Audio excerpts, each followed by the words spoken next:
اذان کے بعد درود پڑھ کر یہ دعا پڑھیں۔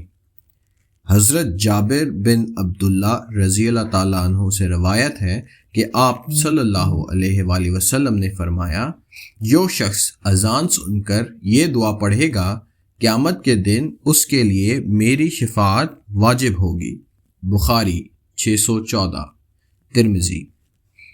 حضرت عبداللہ بن عمر رضی اللہ تعالیٰ عنہ سے روایت ہے کہ رسول اللہ صلی اللہ علیہ وآلہ وسلم نے فرمایا، جب تم مؤذن کو سنو تو اسی طرح کہو جیسے وہ کہتا ہے، پھر اذان مکمل ہونے کے بعد مجھ پر درود بھیجو، کیونکہ جو مجھ پر ایک بار درود پڑھتا ہے اللہ اس پر 10 رحمتیں نازل فرماتا ہے۔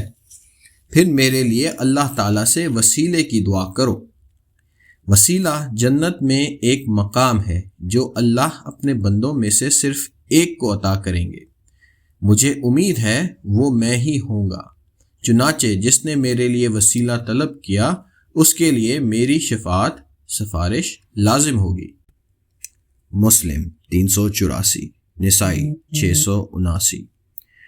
اللہم رب هذه الدعوة التامة والصلاة القائمة آت محمدا الوسیلة والفضیلة وابعثه مقاما محمودا الذی وعدتہ۔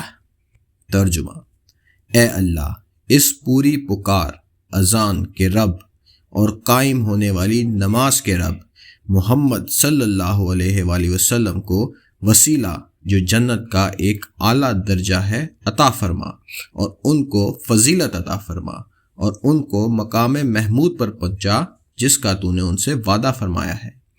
بہقی 410/1 میں وعدہ کے بعد انک لا تخلف المیعاد، یقیناً تو وعدہ خلافی نہیں کرتا، کے الفاظ بھی آئے ہیں۔